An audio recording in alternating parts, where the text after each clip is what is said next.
firman-firman Allah Subhanahu wa Ta'ala yang tersusun dengan rapi, yang dibawa oleh malaikat Jibril, diberikan kepada rasul-rasul untuk menjadi pedoman kepada umatnya. Kepada kitab-kitab Allah merupakan rukun iman yang ketiga. Dengan demikian, jika kita tidak beriman, tidak mempercayai kitab, maka kita bisa dikatakan orang yang tidak beriman.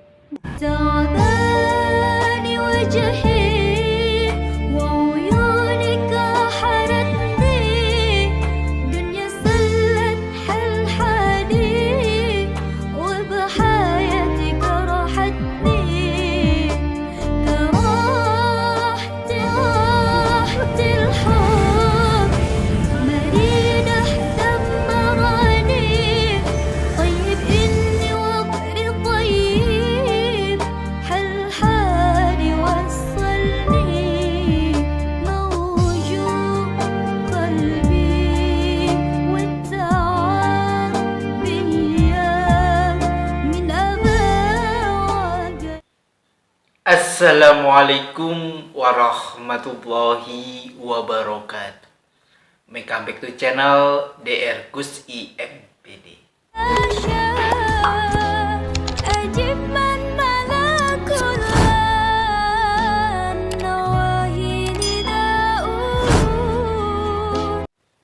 Mahasiswa, mahasiswi, sobat-sobat di channel yang dirahmati oleh Allah Subhanahu wa Ta'ala. Di perkuliahan hari ini kita akan membahas tentang iman kepada kitab-kitab Allah.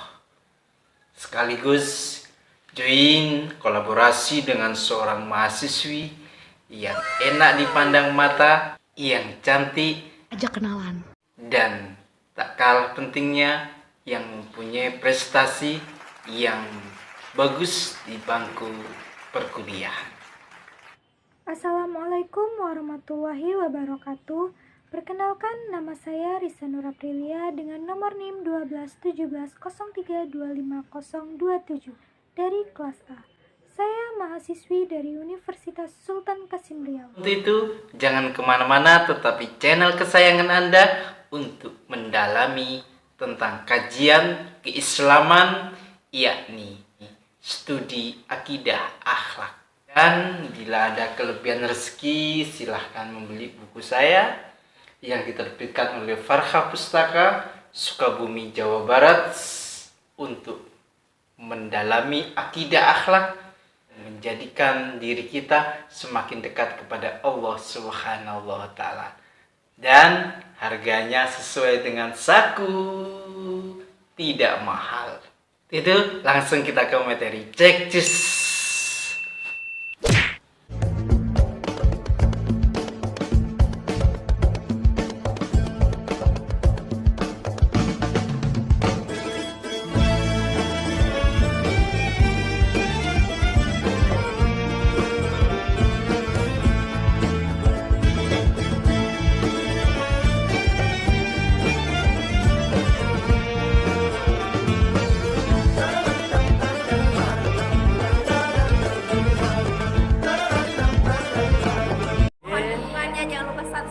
Like, share. jangan lupa share juga ya. Tekan tombol loncengnya. Mahasiswa, mahasiswi, sobat-sobat di channel yang dirahmati oleh Allah Subhanahu wa Ta'ala. Siapa sih yang tidak paham dan tidak mengetahui iman kepada kitab Allah? Kita rata-rata sudah mengetahui bahwasanya kita diwajibkan untuk mengimani terhadap kitab-kitabnya Allah. Tetapi kebanyakan dari kita belum tahu kitab itu berasal dari bahasa apa dan bagaimana pengertian kitab itu sendiri. Maka di perkuliahan hari ini kita akan membedah, mengkaji, dan menjelaskan kitab-kitab yang diturunkan Allah kepada Rasul-Rasulnya. Kitab berasal dari kutub, berarti buku, atau bahasa Arabnya kitab, yang sudah dibakukan ke dalam bahasa Indonesia. Sedangkan secara istilah adalah kitab adalah firman-firman Allah Subhanahu wa taala yang tersusun dengan rapi, yang dibawa oleh malaikat Jibril, diberikan kepada rasul-rasul untuk menjadi pedoman kepada umatnya, supaya umatnya mempunyai pedoman di dalam kegiatan melaksanakan ibadah hablu minallah wa hablu minan nas, sebagaimana manusia diciptakan oleh Allah sebagai khalifah di permukaan bumi ini. Kitab-kitab suci Allah terbagi menjadi dua. Yang pertama adalah kitab samawi, yakni kitab-kitab yang bersumber langsung dari Allah Subhanahu wa taala. Kitab ini berupa sahifah atau suhuf yang diberikan kepada rasul-rasul Allah melalui malaikat Jibril. Dan yang kedua adalah kitab suci Aradi, kitab yang bersumber dari perenungan dan budi akal pekerti dari manusia ingin capai pada puncak tentang sebuah kebenaran kehidupan. Maka kedua hal inilah yang sering terjadi di antara saudara-saudara kita.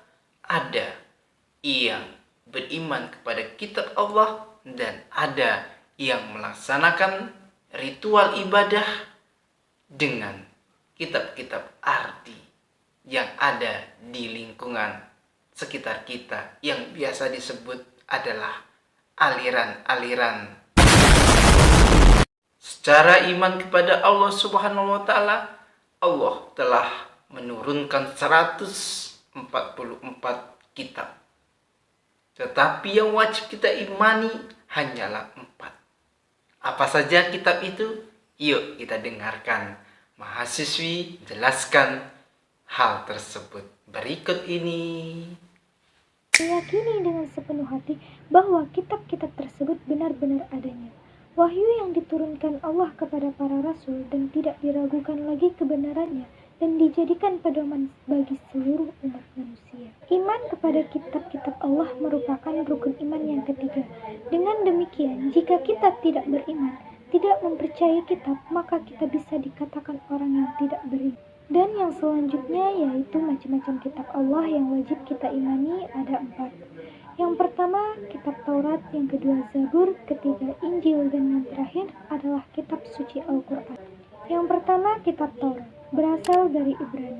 Kitab Taurat diturunkan kepada Nabi Musa alaihissalam sebagai pedoman dan petunjuk bagi Bani Israel. Makna dari kitab Taurat yaitu yang berisi tentang pengajaran atau syariat. Isi kandungan dari kitab Taurat yaitu yang pertama ada penjelasan tentang hal-hal yang terkandung dalam suhuf Nabi Ibrahim. Yang kedua ada sekumpulan hukum syariat bagi Bani Israel. Yang ketiga adanya berita Rasul terakhir yaitu Nabi Muhammad SAW. Dan yang keempat sifat-sifat para Nabi Muhammad SAW. Dan yang terakhir adanya dorongan untuk berjihad dengan harta dan jiwa. Selanjutnya kitab Zabur.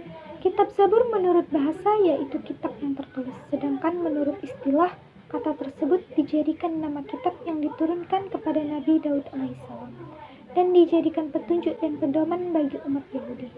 Isi kandungan dari kitab Zabur yang telah dijelaskan dalam Al-Quran yaitu bumi dipustakakan oleh orang-orang soleh, yang mana dijelaskan dalam surah Al-Anbiya ayat 105.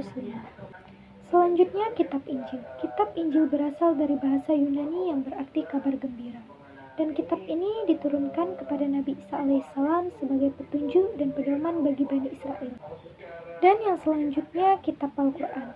Kitab Al-Quran diturunkan kepada Nabi Muhammad SAW.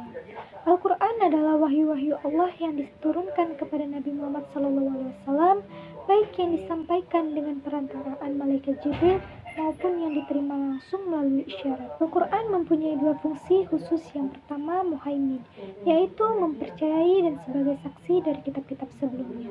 Dan yang kedua, mushadikan, yaitu membenarkan bahwa yang ada di dalamnya itu benar dan menolak penggantian dan perubahan yang di dalamnya dan berlaku sebagai penghapus atau penetap. Dan yang selanjutnya yaitu perbedaan kitab dan suhuf.